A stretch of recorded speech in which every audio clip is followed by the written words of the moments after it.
السلام عليكم. مرحبا بكم في قناتي قناة أفكار. إذا كنت تعاني من السعال، الكحة، آلام الصدر، ضيق في التنفس أو الحمى أو أعراض البرد، فأنا اليوم أردت أن أشارك معكم وصفة صحية طبيعية مجربة وناجحة 100%. ابقوا معي إلى آخر الفيديو. لا تنسوا الاشتراك في القناة، تفعيل الجرس ليصلكم كل جديد وكل ما هو مفيد. لعلاج البلغم والتخلص منه وتنظيف الجهاز التنفسي، أحضرت لكم وصفة فعالة وطبيعية سهلة ومكوناتها جد متوفرة في كل منزل وغير مكلفة.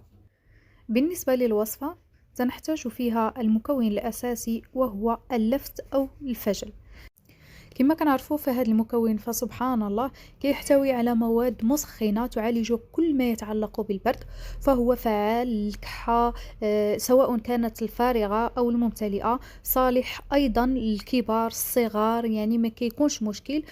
أيضا هو منظف جد فعال للبلغم والميكروبات والجراثيم اللي كتكون في الصدر ديال الإنسان، وأيضا النزلات ديال البرد. غادي ندوزو دابا الوصفة. كناخدو حبة أو حبتين من اللفت، كنقومو بالتقشير ديالها وكنقومو بالحك ديالها أو نطحنوها، يعني اللي صلاح لكم ماشي مشكل. من بعد غادي ناخدو داك الخليط وغادي نوضعوه في واحد الإناء، ومن الأحسن إلا كانت قرعة زجاجية غيكون أفضل. غنضيفو لهاد المكون غادي نضيفو له 2 إلى 3 معالق من العسل، ومن الأحسن يكون عسل حر.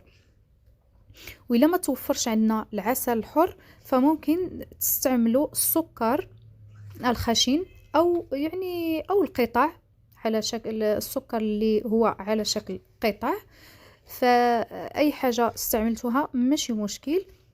غادي نخلطو مزيان هذاك الخليط ديال اللفت والسكر، غنخلطوه مزيان مزيان وغادي نخليوه لمدة ديال 2 إلى 3 ساعات، ومن الأحسن إلى خليناه يوم كامل.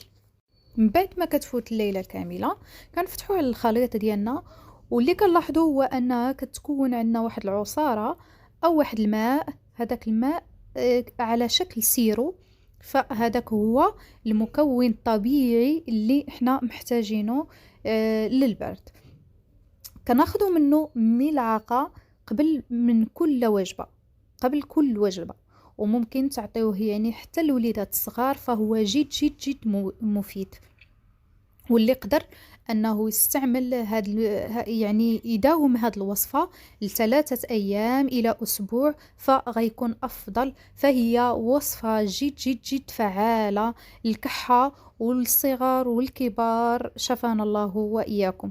دمتم في رعاية الله، شكرا، وإلى وصفة أخرى إن شاء الله.